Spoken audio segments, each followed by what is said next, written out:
There. Welcome to CarlDeGregorio's Sessions 12. And this might be the first one that I'm doing sort of on the road. I'm glad to be heading back east to celebrate Thanksgiving. That's my holiday to get home. A lot of cool things, a lot of food. Gonna be enjoying a lot of great East Coast food that I've been missing over the year. Catching up with my mom and hopefully a bunch of friends from New York, New Jersey, Philadelphia. Pretty much an East Coast swing, as doing a little East Coast swing like Boys to Men. You know what I'm saying? And so this week is, what am I talking about this week? How to stay inspired and stay on track and to stay with it during the holidays. I guess there'll be another December version of this, or several December versions of this. I think you still got to work through all your holidays. And I guess there is rest, and rejuvenation is certainly what an artist needs, but when you're still on the ascent, is that true? I don't know. Oddly enough, what always happens to me watching sports is during a commercial, which I try to avoid, I click out and find something else. And as we speak, I've clicked into Leonardo da Vinci, the Ken Burns documentary, and it's mind-blowing, and it is humbling, and also inspiring, of course. And I was blessed to have a trip to Italy, and my girlfriend and I and my brother and his girlfriend, and we saw a lot of the stuff that I'm now for the first time understanding, that incredible feeling of not just seeing postcards of places you'd like to go, but to have a visceral connection to, sort of the memory connection to having been there and seen it in the physical, as well as now having it, regurgitated back on a TV screen. So it harkens, and that's kind of what I hope good art, stories of yesteryear, even if they're present day versions, it's basically, does the emotional recollection stack up to the truth of the emotion that anyone might find? Meaning, if you've been to the Colosseum and you've seen it previous, and then you've seen it in actuality, and then years later you see the Colosseum on TV, you go, oh, I was there, I remember that. That's incredible. There's no debating it, right? That is all lined up. And I think in drama, you want all those emotional renderings, how you anticipate a moment, how a moment is lived, and then how a moment is remembered. That is the task of drama, to be accurate to a degree. And that's why, for me, not always, but for me, that's why sometimes the sci-fi, sometimes the Marvel stuff doesn't work as well for me, because I don't know what it's like to put my hand through a 18-wheeler truck and pull out the driver. I just don't know what that is. I don't know that any of us do. And so you are literally in the realm of imagination, which is what is exciting and beautiful about those films and science fiction, et cetera, et cetera. But the ones that work the best obviously keep us grounded in what's going on for the human, like Ex Machina. Like, could you imagine falling in love with a perfect AI model-looking robot? Those things freak us out because of the emotional anticipation and the tendrils we know from history, from drama previous, that seems like where it might go. So I'm not saying that imagination or that drama has to only be accurate to lived experience. I'm just saying that if it rings untrue because creativity isn't matching the circumstance, that's where I have a problem. And that's what I'm trying to create, is a way to accurately bring you back in time and then bring you into the present. And then, I don't know. This is why this shit is hard. This is why the big bucks is paid to the big boys and girls and men and women. And just finding the Leonardo da Vinci documentary just so inspiring, just because like I said, I've been there. I've seen some of the contraptions they've put together. I've seen the Last Supper, Mona Lisa. I've seen the dome in Florence, and it's unbelievable. And in the realm of any kind of personal pride as an Italian American, I find that we should take pride in that as a human endeavor. And as things progress, you wonder, would Leonardo be freaking out about AI or saying finally? And I probably, because he was such a educated, self-taught, such a genius, that I think he could see past the fear. All his notebooks were probably hoping for the day. And let's just be honest, that he made AI possible because his notebooks were pre-technology, but had the technology of the day, and his vision into the future and his trying to decipher the physical world is why, obviously, the printing press and all that stuff is now digitized, but people had to figure out perspective, the three-dimensional. They had to figure out the grid and all that stuff.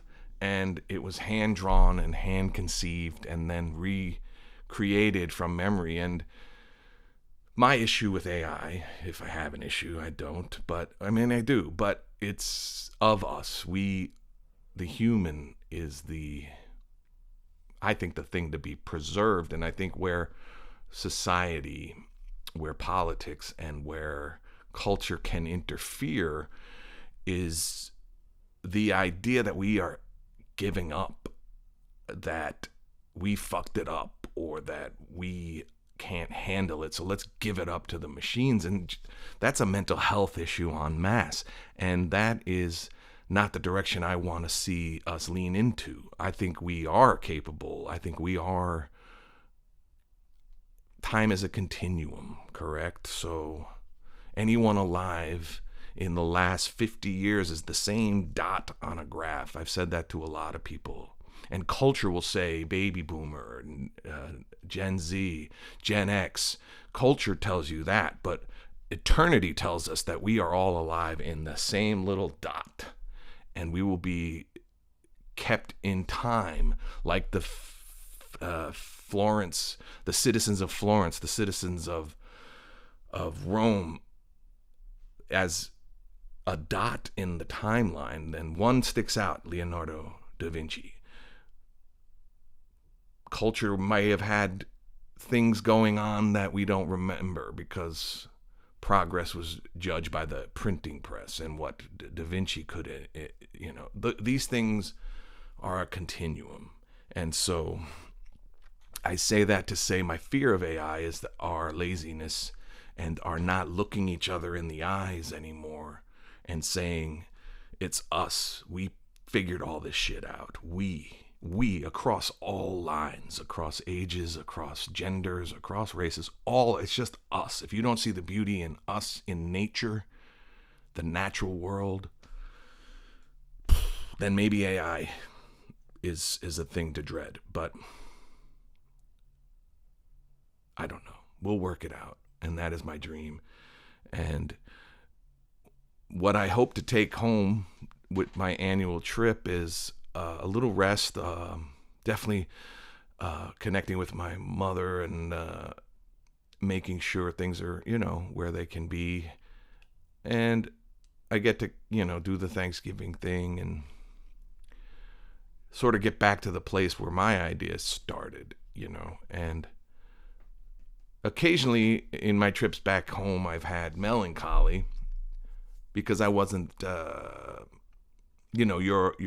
place where you started was the place where your dreams started.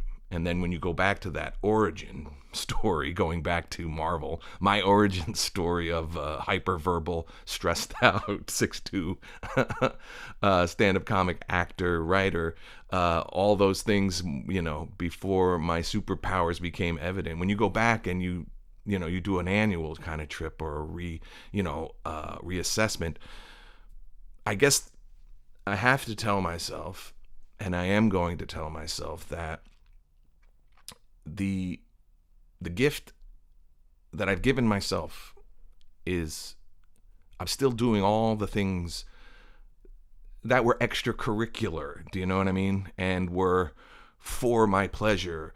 I'm still doing all those things, and not in a braggadocious way, but I can say that if my dream was to be on TV, if my dream was to be in a film, if my dream was to be on stage, if my dream was to write a book, if my dream was to have an agent and to audition, to succeed and to fail and to succeed again, all those things, if those were my dreams, they have all come true. What I would hope to work on in the future is upping the scale, upping the level, not saying, okay, I got as far as I could, let me hang it up. Let me enjoy the rest of the time I have on earth, doing more of what I set out to do so long ago. And so you can never go home, but when I do go home and eat my way through the Northeast, when I do take a tour of the flavors and stuff, and sometimes take a tour of the places that started my inspirations and the New York City skyline and all those things that I left behind for California, it does rejuvenate in a certain way, and it gives you the strength to propel into the next year. And I guess without being panicked, this week and my show, and we carry the light so far still, and where I am on progress is it can change on a dime, right? We all know that. And I'd like to lean in. It can change on a dime in a positive direction. And to quote the late, great Carl Weathers as Apollo Creed, there is no tomorrow. And I do have to push through the holidays because of the pause for the cause. That is just how it is. I have to push through because there is no tomorrow. And I'm no longer a young cat. So if not now, to quote the great Tracy Chapman, if not now, when? If not today, right? And to quote the great Jonathan Larson, no day but today. There's only this. I mean, if these are cliches, they're not. They are literal breadcrumbs from the past on those through lines I'm talking about, from Leonardo to here, from Leonardo da Vinci to AI. There is nothing but today. And another sidebar is that patrons to the arts made it possible for his work. He didn't worry about anything else but what was on his mind. And in our modern society, it's hard. And to be indulged and to be supported and to be able to fund your flights of fancy through failure, trial and error, it's very hard these days. And so it dawns on me that I guess it's a goal to get financially strong so that I may have less to worry about. Many years ago, I ran into a dude at a bar, and I don't know how the hell the subject came up.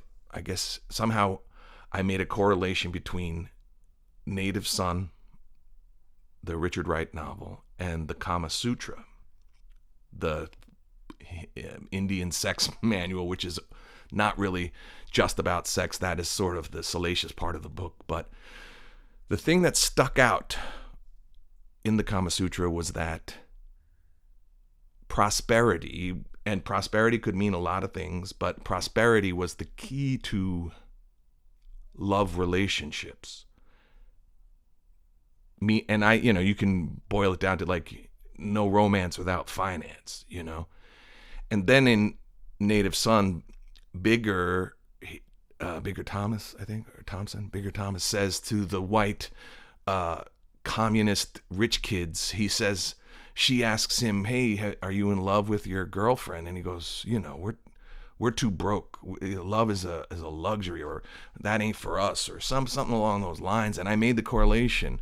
And if art is a luxury and love is a luxury, and you're struggling, and frivolous things like working on your craft, or those things are afforded to the well off. And so I guess I'm gonna, maybe, if I don't usually do resolutions, that stuff's for the birds, I do it on my birthday, but I am trying to find prosperity so that I may then launch this thing and stay on task, and to remind myself that all these things, when I walk by places where I performed, where I first, knew I had a talent, going home to revisit that I'm still in the game, that I'm still in it to win it.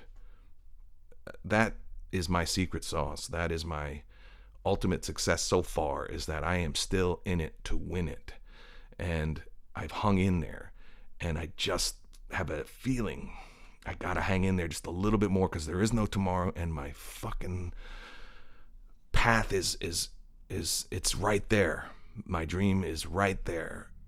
I just have to have the self-determination to go get it, and to remind myself that this was the plan. It wasn't the plan to be going to law school in my 50s, That wasn't the plan. The plan was to be an actor. And yeah, it sucks that it didn't take off in my 20s. It sucks that I didn't get the gig that I thought would change it, or the other gig that I thought would change it. It sucks that I got dropped by a lot of agents. It sucks. But that still wasn't the goal. The goal was to still be in it, to be playing King Lear someday. And that's still in my horizons, so I can't play Biff, but I could play Willie Loman, Biff Loman, Death of a Salesman. These are the dreams of an actor, and the dreams of an artist, and the dreams of a Leonardo DiCaprio. I did it again, motherfucker. Leonardo da Vinci. And if I'm going to take any ethnic pride, I guess that's what I'll do, and that's how I'll wrap this up. I think my next desk session, the Lucky 13, will be from the East Coast, and might be a little more makeshift, but we're going to do it then, and I appreciate the attention. If you're one of the lucky few, we're in it to win it. So let's go. Thank you. This is Carl DeGregorio, Desk Sessions.